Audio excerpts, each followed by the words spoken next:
তোমরা সবাই কেমন আছো? আশা করছি ভালো আছো। আমি অনেক ভালো আছি। আমি তো খুবই ভালো আছি। হুট করে কালকে বাড়ি চলে এসেছি।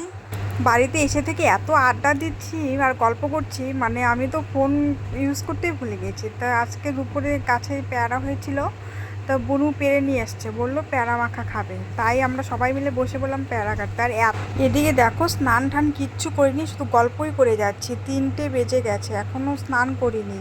কি করব, কতদিন পরে বাড়ি আসি, তাও দুদিনের জন্য। সবার সাথে আড্ডা মেরে যাচ্ছে। তো দেখো কত লোক, বাবা, কাকু, ভাইস্তা, বুনু, বৌদি, মানে সবাই মিলে গল্প করছি। আর দিকে আমি পেয়ারা মাখছিলাম। মানে খুব মিস করব বাড়ি গিয়ে। আমার বাপের বাড়ি তো মানে কি বলবো, 4 ভাই, কাকু কাকিমা, ভাই বোন নিয়ে একদম ভরা সংসার, একান্নবর্তী পরিবার যেটা বলে আর কি। সবাই তো বাড়ি আসলে খুবই মানে যেতে ইচ্ছে করে না। তো ভাই বোন সবাইদেরকে নিয়ে যে প্যারা মাখা খাচ্ছি, খুব ভালো লাগছিল। আরও কাকু কাকিরা ছিল ওইদিকে, কেউ রান্নাঘরে রান্না করছিল, বুনু ক্যামেরা করছিল।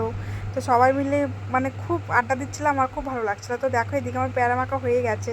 তো বৌদি ঘর থেকে প্লেট নিয়ে আসলো, তো ওটাতে বেড়ে বেড়ে সবার জন্য ভাগ করছি। সবার তো দিতে হবে। তো দেখো সবাইকে আমি আর বৌদি মিলে ভাগ করে করে দিচ্ছি। তো এখন সবাই মিলে পেয়ারা মাখা খাবো। তোমরা কারা কারা পেয়ারা মাখা খেতে ভালোবাসো আমাকে অবশ্যই কমেন্ট করে জানাবে। আর বাপের বাড়ি গেলে সত্যি সবারই ভালো লাগে। আর আমি কি বলবো, আমার তো মানে আসলে যেতে ইচ্ছে করে না, এরকম একটা ব্যাপার। তো বন্ধুরা, আমাদের এদিকে পেয়ারা ভাগাভাগি করা হয়ে গেছে। তো আমরা সবাই এখন খাওয়া দাওয়া করবো। ভিডিওটা ভালো লাগলে অবশ্যই একটা লাইক কমেন্ট করে যেও। Tata, by.